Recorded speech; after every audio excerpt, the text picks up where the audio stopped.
teman jalan.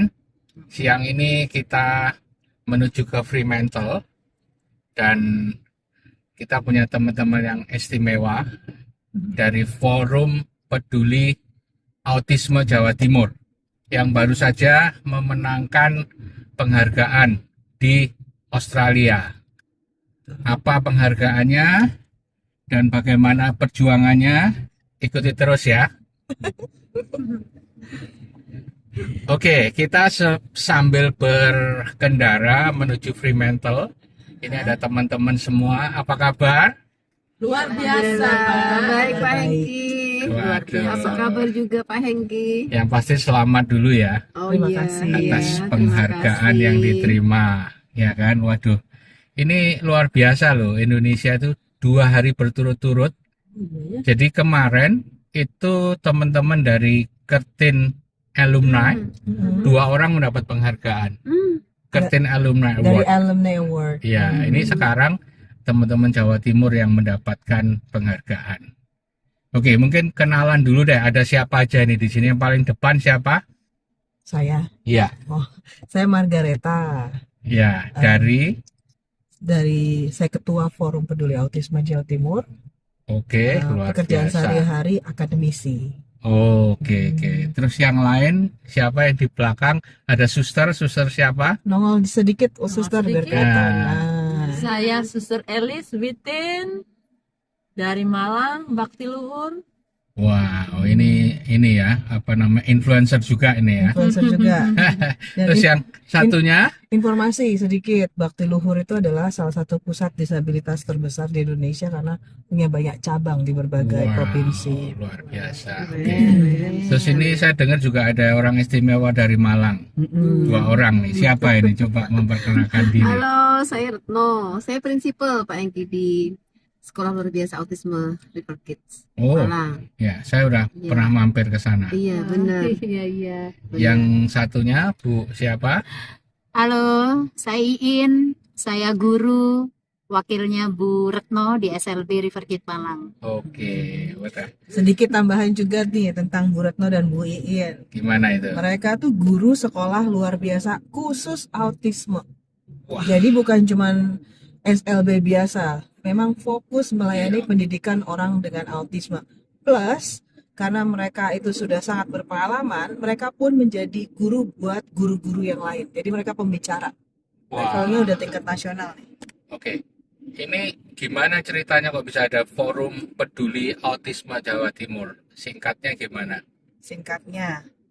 Jadi dari 2011 ada kerjasama antar sister state atau provinsi yang saling dekat gitu ya. Ini Western Australia atau Australia Barat dan Jawa Timur. Oke. Terutama ya. sejak 2011, sebenarnya bekerja sama udah tahun 90-an.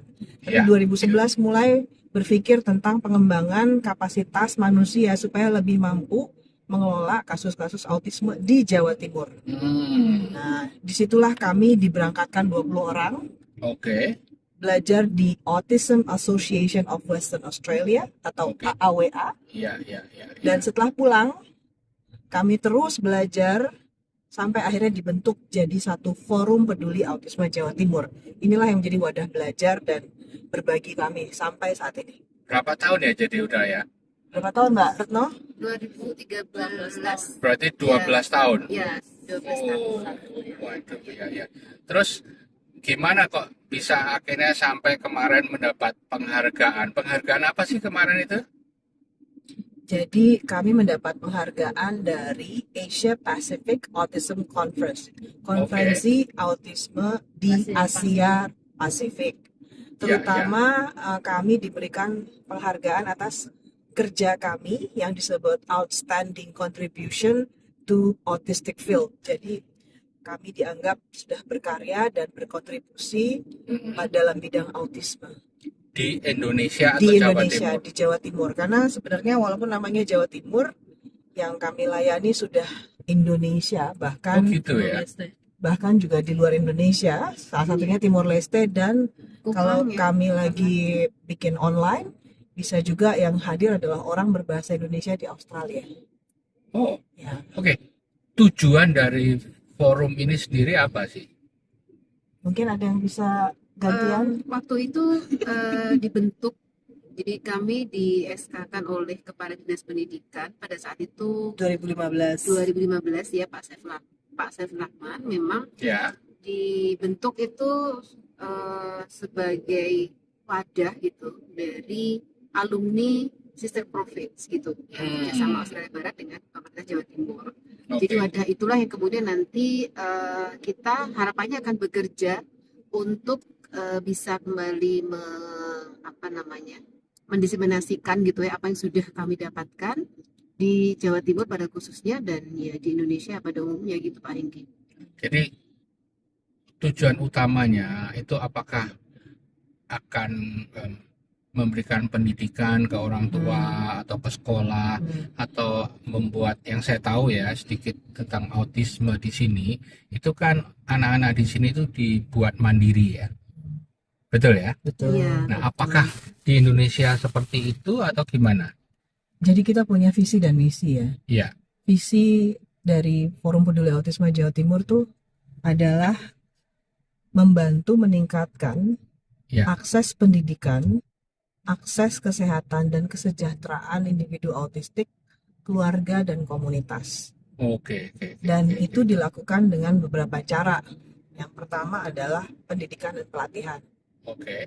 Jadi melalui pendidikan dan pelatihan kita memberikan wawasan kepada guru, terapis, tenaga kesehatan dari psikolog, dokter gigi, dan juga orang-orang yang terlibat bekerja dengan orang autistik atau individual dengan autisme. Oke. Yang kedua juga melalui advokasi, karena kami juga percaya ada bagian dari orang autistik yang mungkin tidak bisa disuarakan secara lugas, sehingga membutuhkan suara kami ya, yang menyampaikan. Ya, Terutama ya. bagaimana meningkatkan inklusivitas ya, baik di bidang pendidikan. Misalkan di Indonesia ini masih ada persoalan SD masih bisa menerima Oke. siswa autistik, tapi mulai ke SMP ke SMA itu tambah susah. Susah ya. Jadi mereka Ya, ya. diharapkan tidak masuk sekolah inklusi, tapi masuknya ke SLB aja. Padahal Nah itu tidak kan seperti itu diskriminasi. kan. Ya, Nah itu benar. makanya masih perlu advokasi dalam hal Oke. itu. Dan juga kita penguatan kemandirian. Jadi itu sebabnya banyak kegiatan dari unit-unit anggota kami menyiapkan kemampuan karya ya, vokasional, baik dalam bidang formal maupun informal ya. Kalau formal kan melalui proses pendidikan ya, gimana dari SMA bisa transisi ke kuliah misalkan. Kalau Ya, ya. informal bikin apa aja Mbak Retno? Iya, Bikin jadi, makanan apalagi gitu. Jadi kalau pasca sekolah itu pendidikan vokasional ya Pak Hengki. Jadi karena seperti yang tadi dikatakan oleh Prof siapa tadi itu yang terakhir tadi, Sure. sorry ya. Dalam seminar Iya, tadi ya. bahwa anak autis itu mulai dari kecil dia akan growing menjadi remaja, menjadi dewasa, dan akhirnya memang ya harus secara vokasional harus kita siapkan. Nah, salah satunya bagaimana Di River Kids apa tuh yang udah ya kalau dikerjain? di River Kids sendiri itu kami mulai melakukan pelayanan mulai dari intervensi dini sampai kemudian pendidikan pasca sekolah, bahkan sampai kemudian penyerapan tenaga kerja gitu ya Pak. Bagaimana Oh, mereka mereka yang dilatih bisa Iya. bekerja ya. Oh Ya. iya bisa Wah. di sebagian Baik anak-anak, formal dan informal ya. ya, sebagian anak autisme saat ini memang masih bekerja di sektor informal ya, karena memang Contohnya tuh kayak membuat makanan, ya jadi berjualan handicraft. ya mereka itu udah bisa menghasilkan beberapa karya Pak ya. Jadi Ya. kaos gitu, Membuat apparel. desain kaos, Ya. lalu kaosnya dicetakkan oleh Iya. produsen, tapi Betul. mereka Oke. dapat Nah, terus kemudian bagian. mereka dapat royalti dari kaos itu.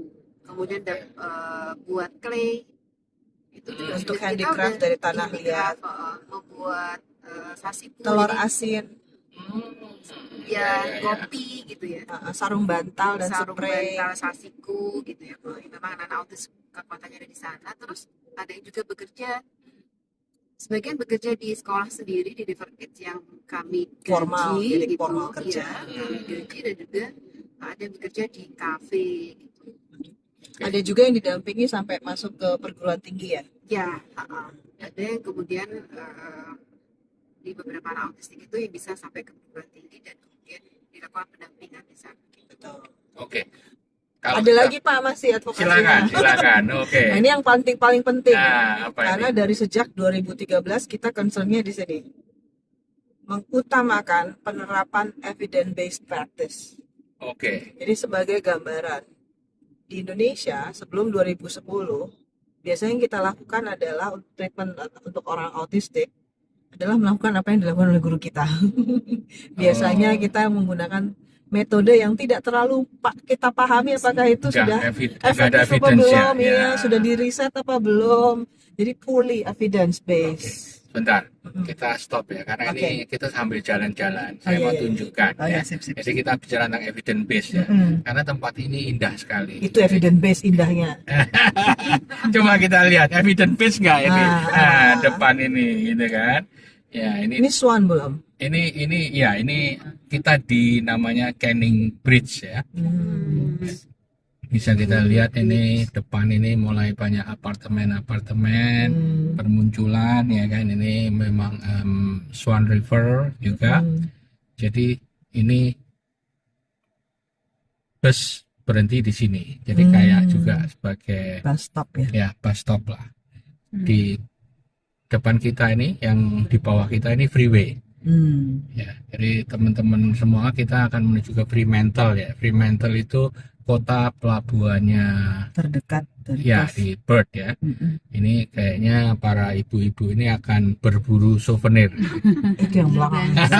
Saya sih cuma ikut-ikutan nih. Oke Jangan ya. ikutan, beli juga boleh. Ini jadi kita lihat nih tempatnya, salah satu tempat yang keren lah yang kita lewati ya hari ini. Kanan ya Pak ya. Ya, ini kita ibu bisa lihat, nah ini kan pemandangannya. Swan River. Oh, ini muaranya ke Swan River. Itu Oh, kapal-kapal iya, di sebelah kanan, ya kan? Keren banget loh.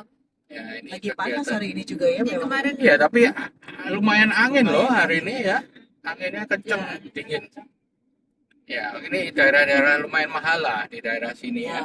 Swan River. Oke, jadi evidence ya, evidence base ya. Oke, jadi oke. sudah mulai bermunculan bunga-bunga ungu tuh apa? Nah, Jacaranda. Jacaranda. Ya, Nggak tahu mana yang jaka, nggak tahu mana yang randa. Jacaranda. Oh iya ya ampun. Ini tandanya musim ini ya, musim semi ya. Sudah Pak, ya? musim semi. Ini sebetulnya musim semi gini, Sudah mau ini summer sudah kita. habis, sudah mau habis, Sudah mau kita udah spring, mau summer. summer, Summer, jadi ya. ini akhir-akhir lah Jacaranda ini. Udah mau habis nanti mereka. Betul, Iya. puncaknya mestinya Oktober, November, bentar lagi udah hilang lah. Jacarandanya ini. Desember Jacaranda udah ya. summer ya. Tinggal yang duda. Oh, iya betul. Masa sih? Ah, ada Jacaranda ya, Dudaranda nggak ada. Oke. Jadi tadi cerita tentang itu apa namanya evidence base ya. Jadi akhirnya dengan pendidikan-pendidikan didapat di Australia itu diterapkan di Indonesia. Betul. Oke. Dan evidence base yang kita pakai juga bukan cuman oh ini bagus pakai enggak, tapi kita kayak bikin treatment per orang. Jadi kayak bikinin baju satu model Customize, terapi ya? untuk satu orang, betul, customize. Jadi kita percaya konsep terapi itu harus satu orang satu model karena autisme itu tidak seragam. Oke. Apakah budaya, kita bicara culture ya? Kita kan belajar di Australia ini, ya kan? Culture itu tentu saja akan Nggak gampang diterima ya, gitu ya. maksudnya apa yang kita belajar di sini, evidence base di sini, apakah perlu ada penyesuaian di Indonesia? Oh jelas. Hmm. Ketika dengar konsep individualized treatment aja terapi, Ya. orang merasa aduh itu susah sekali. Zaman Ya. dulu itu ada satu pusat terapi itu dia punya buku primbon gitu, buku Ya. panduan. Jadi setiap anak yang masuk itu harus dikasih ini, ambil dari halaman segini, harus dikasih gini. Padahal kan beda ya. Nah, kalau kita caranya justru ketika anak datang diobservasi 6 minggu minimal. Oke. Dipahamin karakteristiknya, apa hambatannya, apa kekuatannya, mana yang paling perlu diprioritaskan di treatment, baru dibikinin strateginya. Bisa kebayang ya, Waduh. makan waktu biasa. itu memang jadi ada resistensi, rumit gitu. Ya. Tapi Suster Alice mungkin bisa jelasin, Suster Alice, gimana cara meyakinkan teman-teman supaya mau menggunakan pendekatan individualisasi. Gimana, Suster? Pendekatan individual itu pas dan sesuai dengan kebutuhan tiap anak. Misalnya kalau dia punya perilaku yang misalnya tidak bisa mengantri atau nggak bisa sabar menunggu, itu kita buatkan social story khusus dia. Oh, oke. Ini yang menarik tentang social story ya. Oke, karena saya ini hidup saya udah dilingkupi sama autis. Iya betul. Gitu ya Pak Hengki. Ya, Mau karena nggak mau ya Pak, istrinya mau nggak mau kerja istri saya bekerja dia. di bidang autisme, Jadi tahu ya. Oke. semuanya harus terstruktur kan Pak? Nah, kalau saya dengar cerita-ceritanya, aduh, rumitnya tiap kali ini mesti bikin social story gitu. Oke, sedikit tentang social story. Apa sih social story itu? Nah, Bu Iin mungkin. Bu Iin, gimana Bu? Supaya teman-teman yang mengikuti kita ini sedikit tahu lah, dan nanti kita ini kan edukasi juga gitu. Sedikit aja, apa itu social story itu? Jadi kalau sesuai dengan terjemahannya kan cerita sosial gitu ya Pak Iya. ya. Di mana di dalam cerita sosial itu bisa menjadi alat bantu visual untuk individu dengan autisme supaya memahami apa sih perspektif dirinya dan juga apa perspektif orang lain dan apa harapan yang diharapkan kayak gitu ya. Misalkan Oke. begini. Ada individu autisme itu yang belum bisa untuk pergi ke dokter gigi misalkan. Oke. Maka yang akan kita ini sisi kalau Bu Reta tadi bilang evidence base ya. Ya. Ini adalah sisi menarik di mana pendekatan ini tuh sangat manusiawi sekali. Oke. Kita tidak memandang segala sesuatu itu berdasarkan perspektifnya kita aja sebagai pengajar. Ya. Tetapi kita mencoba membidik perspektifnya si individu autisme ini seperti apa ya. Ya, Jadi ya. sehingga kalimat social story itu biasanya diawali dengan perspektifnya si individu autisme itu Wow. sendiri. Gitu ya. Misalkan begini, seringkali gitu ya, aku takut pergi ke dokter gigi. Jadi pakai aku ya. Iya, Oke. ke dokter gigi itu membuat aku misalkan apa cemas, takut disuntik Ya, ya. dan seterusnya gitu ya. Nah, setelah itu kita akan memasukkan perspektifnya kita. Tetapi kita butuh ke dokter gigi. Misalkan supaya gigi kita tidak berlubang dan seterusnya. Dan dari sana kemudian diberikan keterampilan baru itu si individu autismenya. Oke. Jadi ketika aku pergi ke dokter gigi, aku akan apa yang boleh dilakukan, apa yang tidak boleh untuk dilakukan. Jadi itu semacam kayak langkah-langkah apa ya yang akan aku lakukan di sana. Betul-betul terprediksi apa yang akan dilakukan. Kemudian setelah itu kita memberikan afirmasi positif. Aku hebat, aku bisa ke dokter gigi misalkan seperti itu. Dan memang pemberiannya nggak bisa instan. Ya. Ini harus dibacakan sebelum berangkat ke dokter gigi supaya dia tergambar. Nah, pada saat dia ke dokter gigi, dia udah punya bayangan ini loh yang akan aku lakukan. Dan ini adalah salah satu alat bantu supaya meminimalkan perilaku menantang atau mungkin mengurangi stres, mengurangi kecemasan pada individu dengan autisme. Seperti Oke. itu, Bapak. Ya, dan semuanya itu dalam bentuk visual ya. Ya. Ya, Betul bisa ya? kombinasi juga Bisa antara kombinasi juga, visual tulisan kalau anaknya Oh, sudah oke. cukup Bisa mampu Iya. membaca. kita pakai tulisan. Oh, oke. Tapi yang saya pahami, teman-teman autis itu kan lebih visual thinking ya. Betul. Betul ya? Betul. Jadi mereka lebih melihat itu dalam bentuk visual ya, Betul. bukan katanya tulisan pun mereka ngelihatnya secara visual, Betul. bukan abjad ya. Kalau sudah menjadi pembelajar tingkat tinggi, maka ya sebenarnya tulisan adalah alat bantu visual ya. Iya betul, alat bantu visual kan. Oh ini misalkan ini makan tuh kayak begini tulisannya gitu kan. Betul gitu kan? Punya beberapa visualisasi terhadap konsep makan, Oke. baik makanannya, peralatan makannya maupun tulisan makan Oke. dalam beberapa bahasa bahkan. Ya. So, ya, jadi lebih punya banyak banyak cara menerjemahkan makan. Oke. Baik. Ini pendapat penghargaan ini kan achievement ya. Iya Betul, sih, kan, ya? kita mah kaget ya. Iya, Oke. surprise. Ya, oke. Selain penghargaan ini, kira-kira mungkin saya tanya ke Bu Retno ya. Achievement terbesar apa yang sudah diperoleh setelah mendapatkan pendidikan di Australia? atau perbedaan besar apakah dari sekolah atau dari ibu sendiri sebagai kepala sekolah di situ? Apa achievement apa? Atau ibu melihat, oh orang yang kayaknya dulunya begini sekarang jadi begini, apa? Ya lebih ke pola pikir ya Pak Egi ya. Ya. Ke pola pikir, akhirnya kemudian berefek kepada pola perilaku. Contohnya Jadi misalnya ya kayak dari gimana? mindset awal gitu ya, bahwa bagaimana memperlakukan anak autisme gitu ya, itu sangat berbeda ya, itu achievement yang luar biasa buat saya khususnya gitu ya. Ya. Itu jadi kalau dari perspektif bahwa oh ya saya anak ini harus disembuhkan dengan cara saya gitu maksudnya pada saat itu at the time Oh, sebelum sebelum dapat pendidikan ya. training dan capacity building dari AWA gitu Oke, ya. Nah oke. setelah dari situlah kemudian oh begini akhirnya oke, berarti bukan hanya mindset saya yang harus berubah, tapi mindset college saya, teman-teman saya dalam bekerja untuk anak dengan autisme, kemudian akhirnya merembet kepada keluarga saya, dan akhirnya merembet kepada komunitas di mana saya include di dalamnya. Oke. Sehingga Ya, itu silakan. adalah achievement tertinggi yang saya dapatkan dari hasil saya belajar sih. Gitu. Jadi apakah ini kalau kita pakai istilah revolusi ini revolusi atau evolusi? Revolusi ya, menurut saya Revolusi ya? ini adalah Oke. revolusi ya, ini Oke, revolusi. revolusi ya. Jadi Jadi benar-benar kayak misalnya suami saya dulu nggak kasih dukungan ya, saya justru kamu sibuk sekali, kamu berhenti deh, tolong urusin saya sama anak-anak misalnya kayak gitu. Sampai kemudian akhirnya beliau mendukung penuh, support Wow. penuh, mendirikan kafe untuk disabilitas ya, autistik dan yang lain kayak gitu. Dan akhirnya merembet juga ke anak-anak saya kayak gitu ya Pak Engki, dan juga ke komunitas, jadi temennya suami teman saya akhirnya mereka Wow. engage dengan disabilitas utamanya autistik gitu.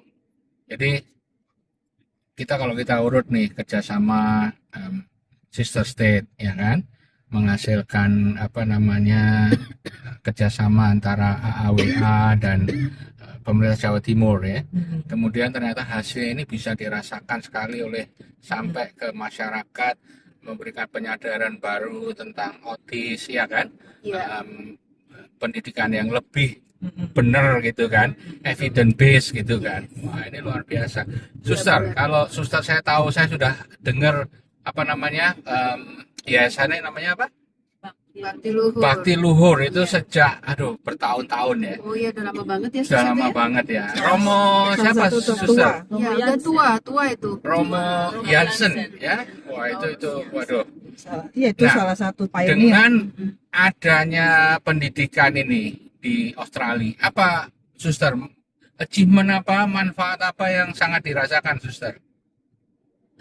Mungkin ketika Romo masih ada itu kita kebergantungan pada Romo itu tinggi ya Pak. Gitu ya. Kebergantungan kita pada Romo itu tinggi.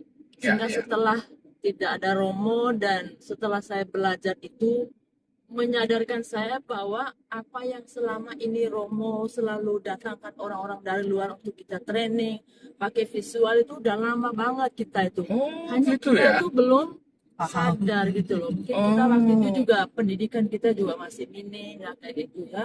Iya. Sehingga dengan adanya ini membuka mata pikiran saya bahwa kenapa Romo dulu tuh begitu kekeh, begitu kadang-kadang dia gereng itu, dia seperti ini.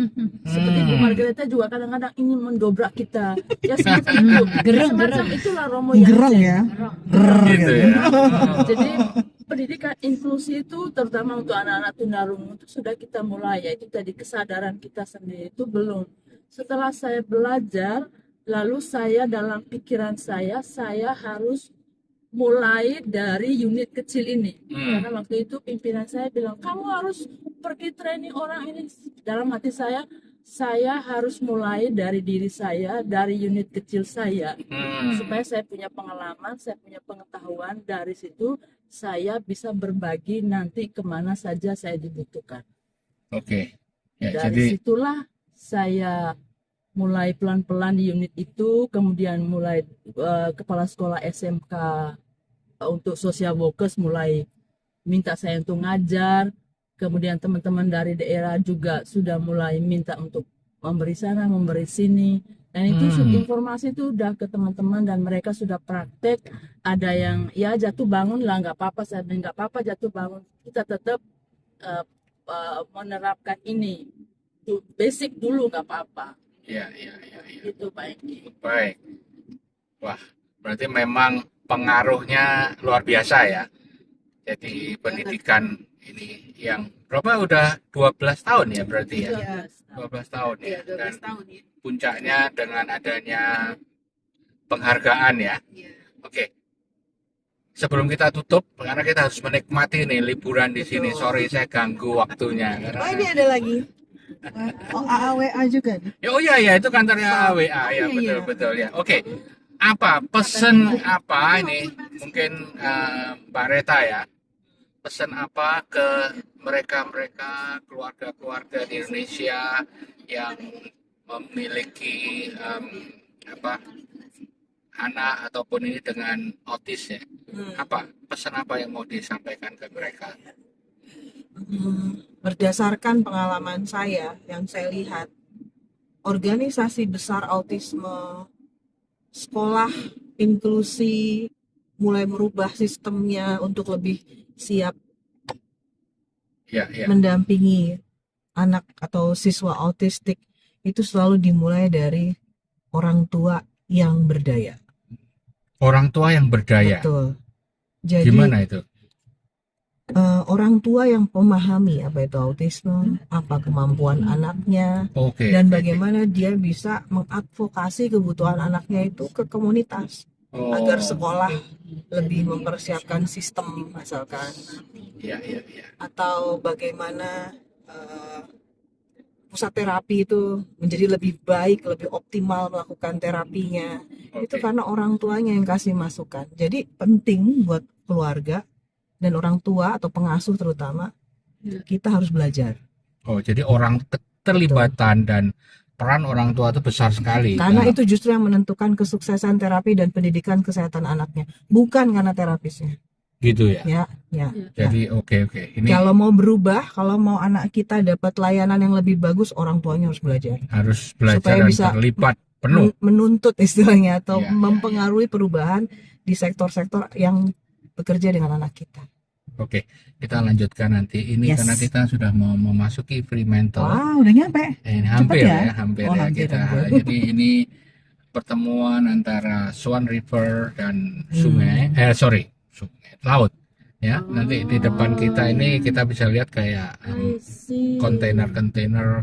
Jadi namanya kota pelabuhan Pelabuhan, ya, port ya. di sini. Ya. Port, ya. Jadi di depan kita udah bisa lihat nanti Ada Fremantle ini ceritanya kalau nggak Pak Hengki? Gimana kok ceritanya Fremantle ini bisa jadi terus kayak pusat oleh-oleh gitu? Kok nggak di City aja gitu maksudnya? Di- Kenapa harus di oke. Fremantle gitu? Oke. Di City sebenarnya ada, tapi mahal mungkin ya. Nah, Oh. yang di Fremantle ini milik orang Indonesia. Oh, Cincai lah harganya. Dan harganya inilah. Dan ini coba ini lihat nih bagus sekali tuh rainbow kontainer itu. ya, Oh, ya, ya. disusun ya. Ya disusun. Jadi karena ini kota pelabuhan banyak kontainer-kontainer kok ya ada artis tuh yang bisa membuat terinspirasi dari kontainer menjadi Iya, rainbow ya. Untung. Ya, ini jadi kota pelabuhan Fremantle. Ini bedanya channel jalan jajan ngopi. Kita jalan-jalan bisa sambil ngobrol kan. Iya. Menambah pengetahuan, sharing ini. Oke, jadi luar biasa. itu kapal-kapal pesiar. Kalau ini juga di sini. ya. Ya, di sini. Kayaknya memang Fremantle terkenal sebagai salah satu port yang udah lama ya. Iya, udah lama ya. Dia jadi dari dulunya malah Fremantle dulu saya rasa sebelum kotanya sendiri. Oh ya, benar. Oke. Jadi peran orang tua itu besar sekali. Betul ya, untuk Banget. mereka harus terlibat ya. Suster, ada pesan apa suster untuk orang tua suster? Pesan orang tua supaya tetap berkolaborasi dengan terapis yang di tempat saya, tetap berkolaborasi dengan saya karena orang tua ini juga termasuk key terapis ya. Key terapis ya. Oke. expert. Jadi untuk programnya itu orang tua juga sedikit menuntut kita, anak saya mau begini betul. kayak gitu. Hmm. Kalau orang tuanya tidak menuntut, kita juga bingung mau diapain ini anak ini ya. Kayak gitu. Ya, oke.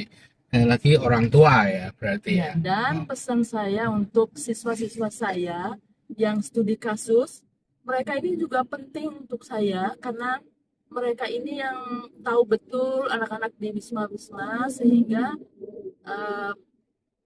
program yang akan mereka berikan ke anak-anak itu sesuai dengan kebutuhan tiap anak yang Oke. dilayani. Nah, ini coba nih depan nih kapal gede. Wisdom Wow. is. Wisdom is. Ya, ini pas kita Ini kok ya bukan lagi main, dilewatkan ini bener sini. kapal beneran ya Pak? Oh, kapal beneran ini Oh, bisa iya. bergerak ini Oh, iya, kapal. bisa bergerak ya. Kirain monumen. Diam aja. Moncastle ya kayak di Luar biasa. Enggak ini. Oke. Baik, saya rasa ini obrolan yang luar biasa, yang sangat bermanfaat ya. Mudah-mudahan teman-teman pemirsa yang mendengarkan, melihat ini bisa mengambil manfaat ya.